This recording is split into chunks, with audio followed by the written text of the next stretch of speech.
রবিবার উত্তর দিনাজপুরের রায়গঞ্জ পুরসভার বাসস্ট্যান্ডের বিশ্রামাগারে 4 আদিবাসী মহিলাকে ধর্ষণের অভিযোগ ওঠে।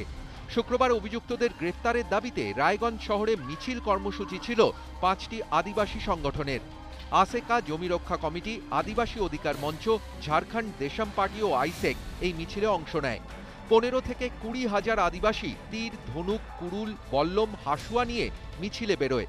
চণ্ডীতলা থেকে মিছিল শুরু হয়ে রায়গঞ্জ পুরসভার বাস স্ট্যান্ডে এলে শুরু হয় ধুন্ধুমার। পুলিশের ব্যারিকেড ভেঙে বাস স্ট্যান্ডের পাশে দোকান, পানশালায় আগুন ধরিয়ে দেওয়ার অভিযোগ ওঠে আদিবাসীদের বিরুদ্ধে। ভাঙচুর করে আগুন দেওয়া হয় ওই বিশ্রামাগারটিতেও।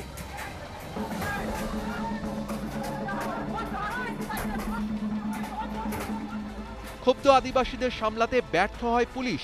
ঘণ্টা দুয়েক তাণ্ডব চলার পর এনএস রোডে দোকান ও গাড়ি ভাঙচুর করে বিক্ষোভকারীরা। আগুন ধরানো হয় পুলিশের কিয়স্ক ও তৃণমূলের শ্রমিক সংগঠনের কার্যালয়েও। শিলিগুড়ি মোড়ে 34 নম্বর জাতীয় সড়কে জমায়েত করে অবরোধ করা হয়। পুলিশের বিরুদ্ধে নিষ্ক্রিয়তার অভিযোগ উঠছে।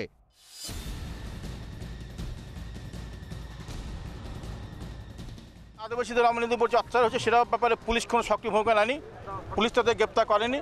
তার জন্য আজকে আদিবাসীরা এইভাবে আজকে তাণ্ডব করে গেলেন। নিরীহ দোকানদাররা ক্ষতিগ্রস্ত হলো, ভাঙচুর হলো, এর ক্ষতিপূরণ কে দেবে? প্রশাসনের সাথে আমরা টাচে আছি, প্রশাসনের সাথে যোগাযোগ রাখছি, প্রশাসনের উপর চাপ সৃষ্টি করছি যে এই ঘটনায় যারা জড়িত তাদেরকে আইনগত ব্যবস্থা গ্রহণ করতে হবে।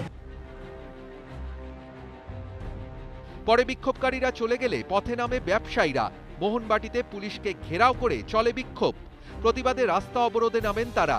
দোকান ভাঙচুরের প্রতিবাদে অনির্দিষ্টকালীন ব্যবসা বন্ধের ডাক দিয়েছে রায়গঞ্জ মার্চেন্ট অ্যাসোসিয়েশন। রায়গঞ্জ থেকে ক্যামেরায় দেবাশিস দাসের সঙ্গে উত্তম পাল, ইটিভি নিউজ বাংলা।